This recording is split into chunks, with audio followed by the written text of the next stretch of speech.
মৰমৰ ছাত্ৰ ছাত্ৰীসকল, তোমালোকক 5.1 ক্লাছ 10 4.2লৈকে কৰি দিছিলোঁ। এতিয়া এইটো 4.3 পৰা মই কৰি দিছোঁ, এইখিনি চাবা। আৰু ইয়াত ভিডিঅ'বিলাক তোমালোকে পোৱাৰ লগে লগে ছাবস্ক্ৰাইবটো কৰি দিবা, লগতে কমেণ্টটো দিবা, ক'ৰ পৰা চাই আছা মই তেতিয়া গম পাম। তেতিয়া মই নতুন ভিডিঅ'বিলাক আৰু ভালকৈ বনাবলৈ মানে ইনস্পায়াৰ্ড হ'ম। ঠিকে আছে বাৰু। ক্লাছ 10 অনুশীলনী 5.1 3 নম্বৰৰ পৰা কৈ দিছোঁ, চাবা।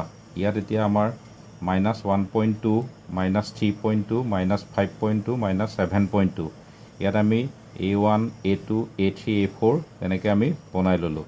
এতিয়া দিয়াৰ পিছত A2 - A1, এতিয়া A2 - A1 আমি কৰিলোঁ, মাইনাছে মাইনাছে প্লাছ হ'ল -2, A3 - A2 তেনেকৈ আমি বিয়োগ কৰিলোঁ, মাইনাছে মাইনাছে প্লাছ হ'ল -2, A4 - A3 ইয়াতো তেনেকৈ A4ৰ পৰা A3 বিয়োগ কৰিলোঁ, মাইনাছে মাইনাছে প্লাছ হ'ল -2। তেতিয়াহ'লে A2 - A1 = A3 - A2 = A4 - A3 = -2। তেতিয়াহ'লে সাধাৰণ অন্তৰ D = হ'ব -2।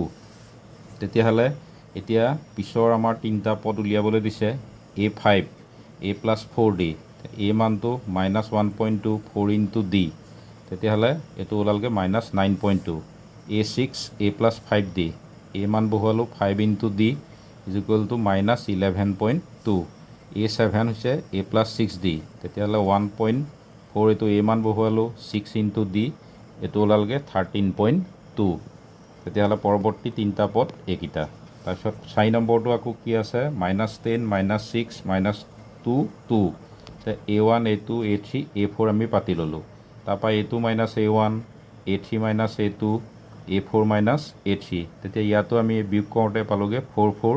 তেতিয়াহ'লে এইকেইটা = 4 হয়। তেতিয়াহ'লে এইটো হ'ব সাধাৰণ অন্তৰ D = 4। তেতিয়াহ'লে পৰৱৰ্তী পদকেইটা আমাৰ A5, A6, A7। A5ৰ কাৰণে A + 4D, এইটো পাতি দিলোঁ, 6 ওলাল। A6 = এইটো A + 5D ওলালগৈ 10। A7 = A + 6D, তেনেকৈ আমি কৰিলোঁ 14। পৰৱৰ্তী পদকেইটা এইকেইটা। 5 নম্বৰটো আকৌ এইটো আছে। ইয়াতো A1, A2, A3, A4 আমি পাতি ল'লোঁ। A2 - A1 কৰিলোঁ, এটা কটাকটি গ'ল -2।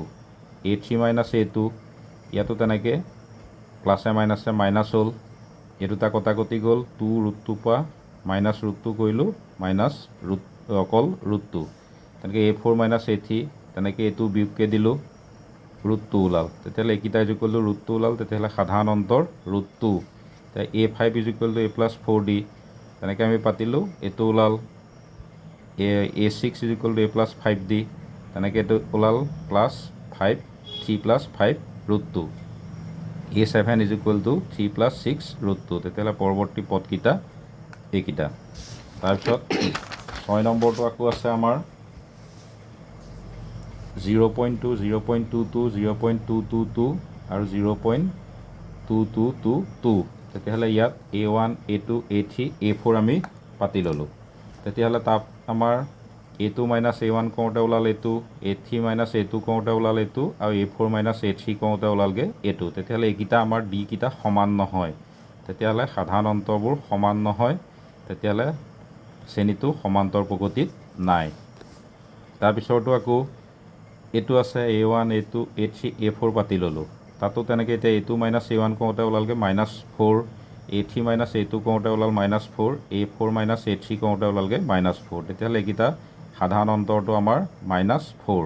এতিয়া পৰৱৰ্তী পদকেইটা A5 উলিয়ালোঁ, A + 4D, এইটো ওলালগৈ 16। A6 = এইটো ওলাল -√20। A7 = এইটো, মানে পৰৱৰ্তী পদকেইটা আমাৰ এইকেইটা। তাৰপিছত আমাৰ 8 নম্বৰলৈ গ'লোঁ, এইকেইটা। ইয়াত A1, A2, A3, A4। তেতিয়া ইয়াতো আমি বিয়োগ কৰিলোঁ। A2 - A1 কৰোঁতে 0, A3 - A2 কৰোঁতেও 0, A4 - A3 কৰোঁতেও 0। তেতিয়াহ'লে সাধাৰণ অন্তৰ 0। তেতিয়াহ'লে পৰৱৰ্তী পদকেইটাও আমাৰ একেই হ'ব।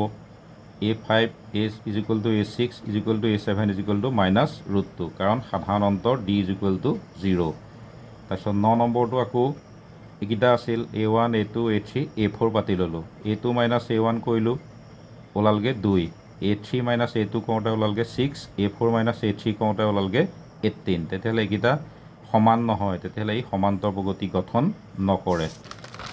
তাৰপিছত আমাৰ 10 নম্বৰটো আকৌ এইটো আছিল A1 A2 A3 A4 পাতি ল'লোঁ। A2 মাইনাছ A1 কৰোঁতে এইকেইটা আমাৰ A ওলাল গোটেইকেইটা। তেতিয়াহ'লে ইয়াৰ সাধাৰণ অন্তৰ কি হ'ব আমাৰ A।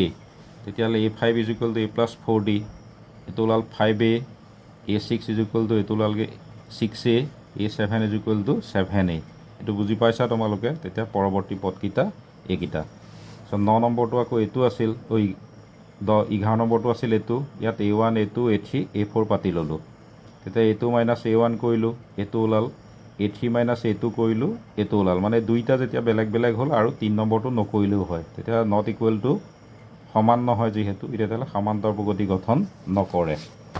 তাৰপিছত আমাৰ 12 নম্বৰটো এইটো A1 A2 A3 A4 পাতি ল'লোঁ। A2 মাইনাছ A1 কৰোঁতে ওলালগৈ √2, এইটো √2, A4 মাইনাছ A3 কৰোঁতেও √2। তেতিয়াহ'লে এইকেইটা সাধাৰণ অন্তৰটো √2। তেতিয়াহ'লে A5 A6 A7 আমি তেনেকৈ এইকেইটাৰ মানকেইটা বহুৱাই দিলোঁ। 5 √2, 6 √2, 7 √2। তেতিয়া পৰৱৰ্তী পদকেইটা এইকেইটা। তাৰপিছৰটো আকৌ এইটো আছিল A1 A2 A3 A4। তেতিয়াহ'লে A2 মাইনাছ A1 কৰিলোঁ এইটো, A3 মাইনাছ A2 কৰিলোঁ এইটো, A4 মাইনাছ A2 কৰিলোঁ এইটো। তেতিয়াহ'লে এইকেইটা এটাও সমান নহয়, তেতিয়াহ'লে ইও সমান্তৰ প্ৰগতি গঠন নকৰে। তাৰপিছত আমাৰ 14টো আহিল এইটো A1 A2 A3 A4 পাতি ল'লোঁ। ইয়াতো A2 মাইনাছ A1 কৰিলোঁ, এইটো ওলালগৈ 8, A3 মাইনাছ A2 কৰিলোঁ, ইয়াত ওলালগৈ 16। এই দুটা বেলেগ বেলেগ হ'ল, তেতিয়াহ'লে এই দুটা সমান নহয়, তেতিয়াহ'লে এই সমান্তৰ প্ৰগতি গঠন নকৰে। 15 নম্বৰটো এইটো দিয়া আছিল A1 A2 A3 A4 পাতি ল'লোঁ। তেতিয়া A2 মাইনাছ A1 কৰিলোঁ, এইটো ওলালগৈ 24, A3 মাইনাছ A2 কৰিলোঁ, এইটোও 24, আৰু এইটো কৰিলোঁ A4 মাইনাছ A3 কৰোঁতেও 24। তেতিয়াহ'লে ইয়াৰ সাধাৰণ অন্তৰ 24। তেতিয়াহ'লে A5 = A+4D। ইয়াত মানকেইটা বহুৱাই দিলোঁ 97, A6 = A+5D। ইয়াত মানকেইটা বহুৱাই দিলোঁ 121, A7 = এইটো ওলালগৈ 145। তেতিয়া পৰৱৰ্তী পদকেইটা এইকেইটা। তাৰপিছত আমাৰ 5 নম্বৰটো কি দিছে? তলত দিয়া কোনবোৰ এটা সমান্তৰ প্ৰগতি গঠন নকৰে।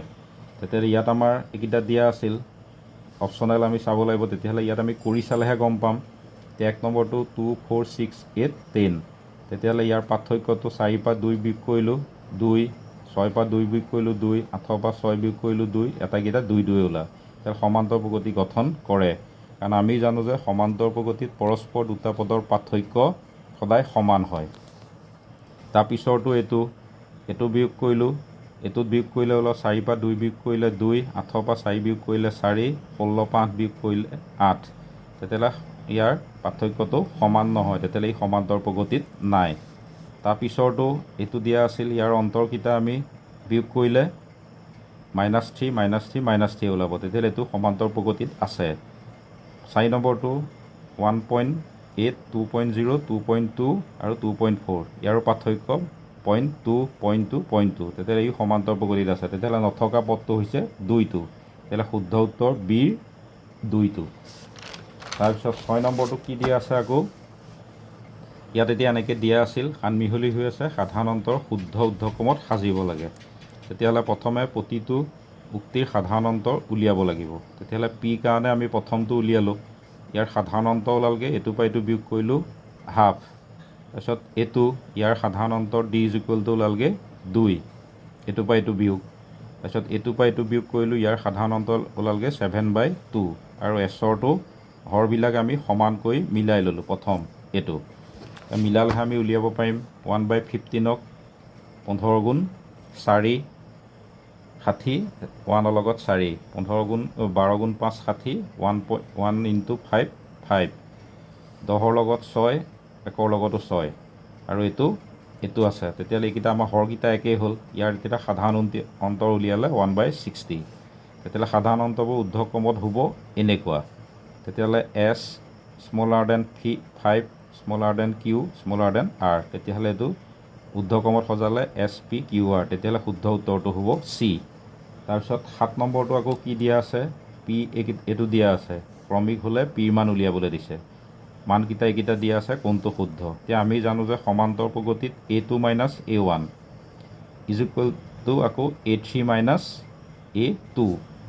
সমান্তৰ প্ৰগতিত তেতিয়াহ'লে আমি মানকেইটা বহুৱাই ল'লোঁ ইয়াত এইটো এতিয়া বেকেট উঠাই দিলোঁ তেতিয়াহ'লে পি মাইনাছ 1 এইটো এটা কটাকটি গ'ল 2 পি উলিয়ালে এইটো ইফালে গ'লে 3 তেতিয়াহ'লে ইয়াৰ শুদ্ধ উত্তৰ হ'ব C2 C3 তাৰপিছত 8 নম্বৰটো আকৌ কি দিয়া আছে দেখুওৱা যে সমান্তৰ প্ৰগতিৰ ক্ৰমিক পদ তেতিয়া আমি জানো যে সমান্তৰ প্ৰগতিত দ্বিতীয় পদ বিয়োগ প্ৰথম পদ ইজ ইকুৱেল টু তৃতীয় পদ বিয়োগ দ্বিতীয় পদ তেতিয়াহ'লে আমি এইকেইটা তেনেকৈ দ্বিতীয় পদৰ পৰা মাইনাছ প্ৰথম পদ তৃতীয় পদৰ পৰা মাইনাছ দ্বিতীয় পদ এইটো আমি উলিয়ালোঁ এতিয়া দুইটাতে বি বি হ'ল দুইটাৰে পাৰ্থক্য সমান অৰ্থাৎ এইটো ইজ ইকুৱেল টু বি হয় সাধাৰণ অন্তৰ ডি তেতিয়াহ'লে ই এটা সমান্তৰ প্ৰগতিৰ ক্ৰমিক পদ হয় এতিয়া এইখিনি কৰি দিছোঁ চাবা তাৰপিছত পিছৰ ভিডিঅ'ত মই নেক্সটখিনি আকৌ কৰি দিম